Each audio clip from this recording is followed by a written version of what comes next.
A questão 12, ela já vai trabalhar com energia.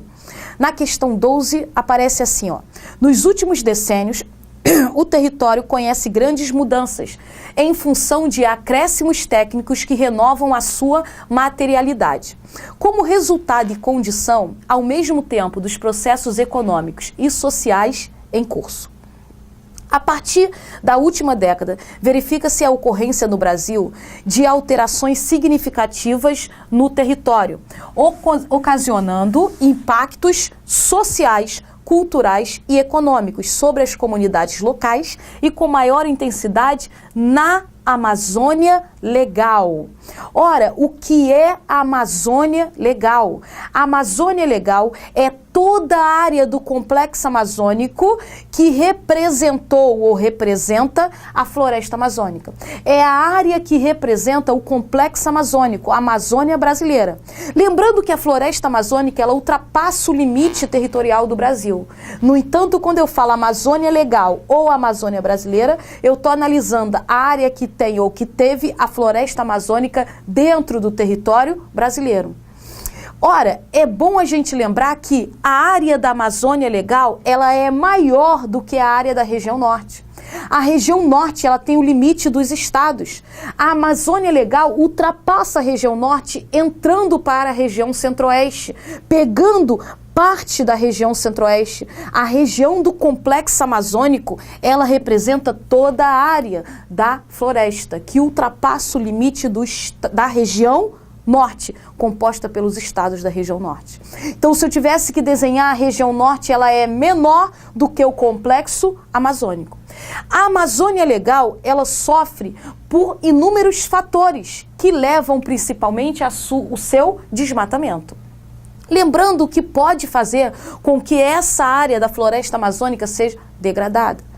Ora, lembra que nessa área já teve tradicionalmente, ainda é possível perceber, tanto o extrativismo vegetal como o extrativismo mineral.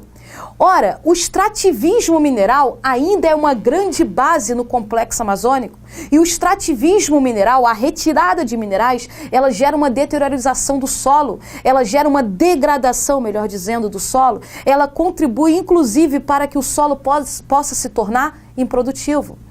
Além da extração vegetal e da mineral, que ainda é muito expressiva, a gente percebe que o complexo amazônico é uma área de muita terra improdutiva, ou seja, uma única pessoa detentora de um grande espaço e que, em geral, não realiza nada ali. Se aquela terra é improdutiva, ela é passível de reforma agrária, porque pela Constituição brasileira, toda terra tem que ter função social. Então, se ela é improdutiva, ela não tem função social, ela pode sofrer a reforma agrária. Ora, você, grande proprietário ou latifundiário, não vai deixar a sua terra sofrer a reforma agrária, ser tomada. Consequentemente, o que vem ocorrendo nessas terras? O aumento da pecuária extensiva. Solta-se o gado na área e, consequentemente, gera o desmatamento ali para a ocupação do gado, para fingir que a área é produtiva, para mascarar a improdutividade e livrar a terra da reforma agrária. É outra atividade também crescente. A pecuária extensiva, que é o gado solto. A pecuária intensiva é aquela que o gado fica preso em um espaço com cuidado especial. Extensiva, o solto, tem que ocupar um espaço maior.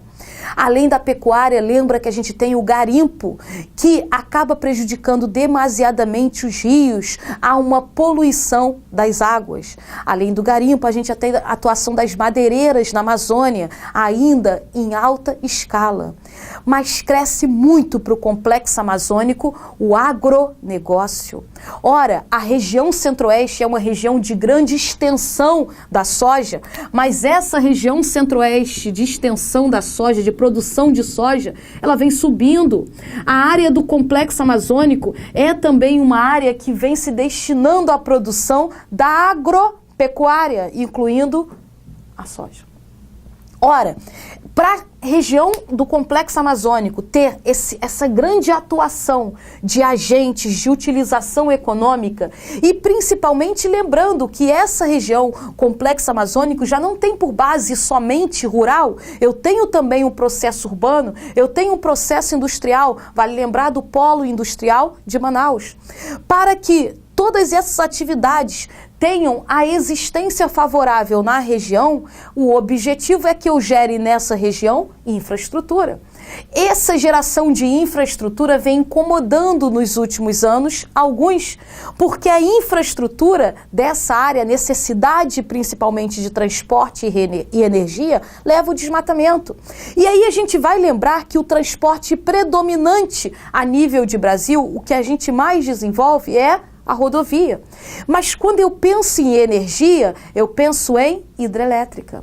Ora, o Brasil tem mais de 60% da sua base energética vindo da hidrelétrica. Isso é ruim ou isso é bom? Depende. Se você lembrar que a hidrelétrica é uma fonte renovável, é considerada uma fonte renovável, é considerada que se for em condição normal, eficaz de produção, ela é não poluente, ela é positiva, ela não vai contribuir para o efeito estufa, ela vai gerar uma facilidade em relação às conferências mundiais, poluição atmosférica. Mas, por outro lado, lembra que a hidrelétrica gera desmatamento ou inunda áreas. Quando eu gero o desmatamento, eu já estou prejudicando o meio ambiente. Quando eu não desmato, simplesmente inundo, eu vou ter o apodrecimento do material orgânico, gerando eutrofização. Essa eutrofização, esse apodrecimento do material orgânico, pode tornar agora a área de poluição atmosférica, o que não era. Então, a hidrelétrica também tem fatores negativos. Pensando no lado bom, é uma fonte renovável, é uma fonte de base nacional, é uma fonte energética que utiliza o meio natural que o Brasil tem favorável. Qual é o meio natural favorável? Para ter hidrelétrica, o ideal é chuva constante. O Brasil tem alto índice pluviométrico, chuvas constantes em grande parte das regiões. Além de chuvas constantes, é ideal que você tenha rio de declividade. Lembra que a queda d'água é que gera a força que vai mexer a turbina e gerar energia. O Brasil tem tantos rios com declividade como climas chuvosos. Consequentemente, o Brasil tem condição ideal para hidrelétrica. O Brasil tem fator ideal. No entanto, lembra que não é ideal para um país ter um tipo de energia? Porque se o Brasil tem a hidrelétrica como principal e depois um pouquinho de cada, o Brasil fica dependente das chuvas. Se houver algum problema, se diminuir o índice pluviométrico, mudanças climáticas, ora, o Brasil vai sentir. A gente vai ter crises energéticas. Já tivemos e podemos ter a qualquer momento. Ora, como pode um Brasil, um país de grande extensão com facilidade de produção energética diferenciada, ter constantemente risco de crises energéticas? Por que isso? Porque o Brasil é extremamente dependente da hidrelétrica. Consequentemente, ele é dependente do índice pluviométrico. Ora, é necessário que a gente tenha uma política mais eficaz de diversidade, que a gente invista mais, numa proporção maior, em outras fontes energéticas para diminuir a dependência da hidrelétrica. Ora, se a gente sabe que não é tão legal ficar tão dependente da hidrelétrica, por que construir tantas hidrelétricas? Lembra do mesmo raciocínio do automóvel, do rodoviarismo. O nosso objetivo é gerar fontes energéticas que tenham uma implementação mais rápida, que tenha um custo inicial que não seja tão elevado e que tenha um potencial significativo. A hidrelétrica é favorável para a produção, a gente consegue desenvolver mais rápido, a gente tem o meio natural favorável. O problema é a falta de diversidade na proporção favorável.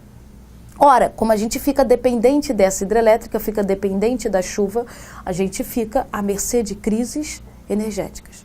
De qualquer forma, a grande crítica do complexo amazônico é o fato de a região estar passando por obras de infraestrutura para a construção de hidrelétricas.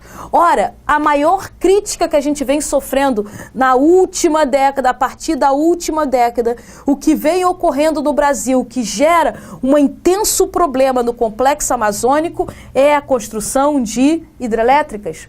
Ora, lembra principalmente da nova hidrelétrica Belo Monte.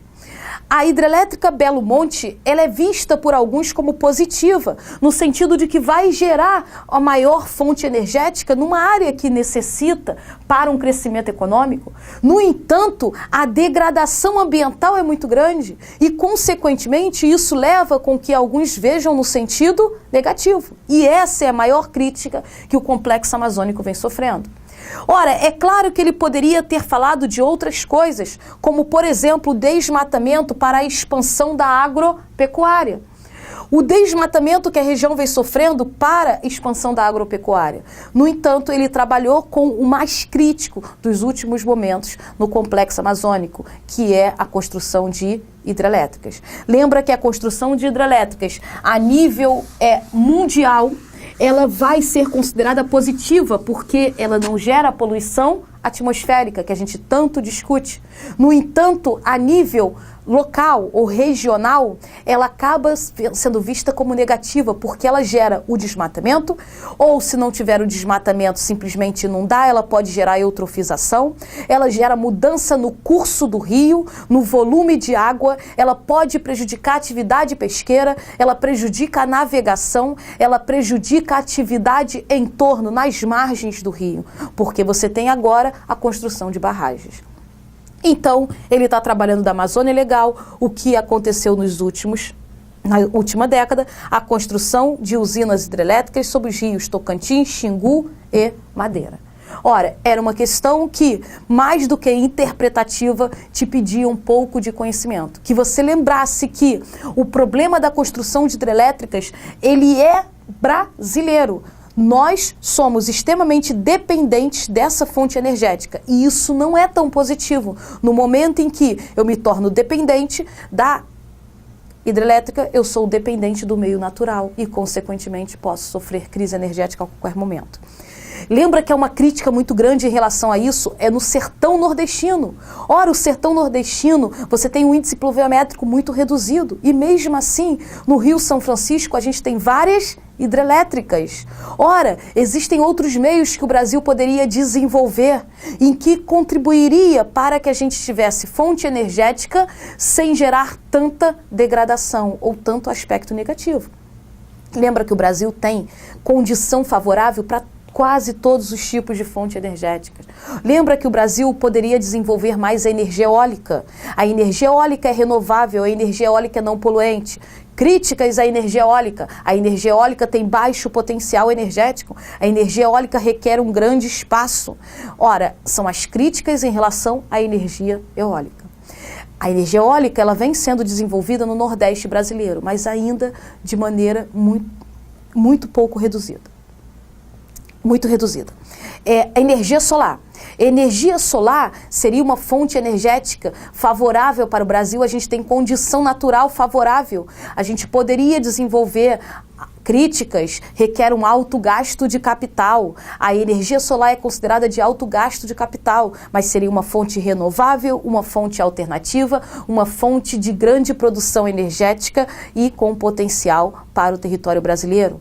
Lembra que a gente desenvolve e poderia desenvolver mais a energia da biomassa, a queima do material orgânico. Temos extensão territorial e condição favorável para a produção para a energia da biomassa. E assim vai. O Brasil tem facilidade para diversidade energética. Falta desenvolver mais outros meios para diminuir a dependência da hidrelétrica.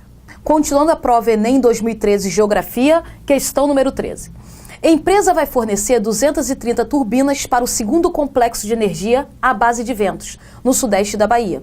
O complexo eólico Alto Sertão, em 2014, terá capacidade para gerar 375 megawatts, total suficiente para abastecer uma cidade de 3 milhões de habitantes. A opção tecnológica retratada na notícia proporciona a seguinte consequência para o sistema energético brasileiro. Ora, energia. Primeiro ponto, quando eu falo em energia, eu tenho que lembrar dois grandes conceitos. A energia, ela pode ser tradicional, como ela pode ser alternativa. A energia pode ser renovável e não renovável. Quando eu me refiro a uma energia tradicional, eu estou trabalhando com energia antiga, tradicional no sentido de tempo, alternativa no sentido de nova. Ora, energia tradicional, a gente pensa naquelas fontes mais antigas, primeira, segunda revolução industrial, principalmente associando aí o carvão mineral na primeira revolução industrial e o petróleo na segunda revolução industrial. Quando eu falo energia alternativa, eu estou querendo dizer que é uma energia nova. Energia nova, energia alternativa aos combustíveis fósseis. Energia alternativa às indústrias tradicionais. E como alternativa temos diversas. Eólica, solar, biomassa, nuclear. Ora, o objetivo principal hoje é que a gente passe a usar energia alternativa que também seja renovável e não poluente. Nem sempre a gente vai conseguir isso, mas o objetivo é que a gente diminua a poluição atmosférica e que a gente tenha fontes renováveis. E daí a gente tem outro conceito. Existe fonte que é chamada não renovável e existe outras que são chamadas renováveis. Ora, o nome já está te dizendo. Não renovável. Ora, já era, esgota. Não renovável é aquela que esgota. Não renovável, eu posso colocar o carvão mineral, o petróleo, o gás natural. Renovável é aquela que não se esgota. Então vamos lá. Alguns que são principais e confundem. Quando eu falo não renovável, falo que se esgota, eu penso no petróleo, no carvão mineral, eu penso também no gás natural. Mas olha só, lembra que também dá para colocar aqui a energia nuclear, porque a energia nuclear vem do urânio, não renovável. Quando você fala da que não se esgota, você pode falar da eólica, você pode falar da solar, mas uma que confunde muito é a hidrelétrica. Por quê? Porque a hidrelétrica advém da água. E a água, a gente tem duas perguntas. Duas formas. A água é finito ou infinito? Depende. Se eu estiver falando de água qualquer, eu penso como um bem infinito. Se eu estiver falando de água potável, muito embora a gente já tenha técnicas para aumentá-la, ela ainda é considerada um bem finito, a água para o nosso abastecimento. Tanto quanto você contamina a água potável, você diminui tanto a quantidade como a qualidade da mesma. Quando você pega a água potável, contamina, desperdiça, você está diminuindo a quantidade, você está diminuindo a qualidade. Ora, para a hidrelétrica eu não preciso da água potável. Para a hidrelétrica eu preciso da força da água para mexer a turbina. Então a hidrelétrica é uma fonte renovável, porque eu não estou trabalhando com água bem finito. Ora, o que acontece quando a gente diz que no Brasil já está começando a buscar-se outras fontes energéticas? Quais são essas outras fontes energéticas? A eólica, por exemplo, é o que o texto diz. A energia eólica é uma energia renovável. Isso é positivo a nível mundial, sim. O mundo vem valorizando as energias alternativas e renováveis. Porque a tendência é você diminuir o uso de combustíveis fósseis para diminuir a poluição atmosférica, principalmente. Agora, quando você pensa em matéria de Brasil, melhor ainda. Porque, olha, o Brasil ele tem o maior uso de hidrelétricas, de energia vindo da hidrelétrica. Mas lembra que, por mais que a hidrelétrica seja não renovável, por mais que a hidrelétrica seja uma fonte considerada positiva no sentido em que não gera a poluição atmosférica, no sentido de que se ela for feita de maneira correta, ela vai ser considerada não poluente, eu não posso ser dependente da chuva. Ser um país dependente de hidrelétrica é ser um país dependente das chuvas. Então, o objetivo principal para melhorar o Brasil é diversificar as fontes energéticas. E o Brasil vem caminhando, engateando para isso, desenvolvendo, por exemplo, energia nuclear em Angra dos Reis, Rio de Janeiro, Angra 1, Angra 2 e construção da Angra 3. O Brasil vem desenvolvendo o etanol, a queima de material orgânico. O Brasil vem desenvolvendo a energia eólica no Nordeste brasileiro. Lembra que energia eólica depende de ventos fortes. O litoral brasileiro tem essa facilidade.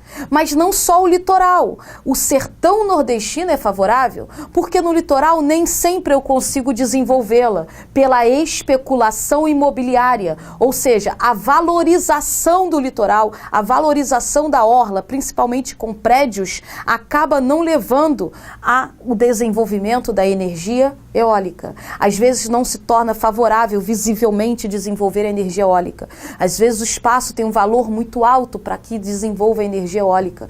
Então, a energia eólica ela também pode ser expressiva no sertão nordestino, que tem ventos fortes e, ao mesmo tempo, você tem um espaço disponível para isso.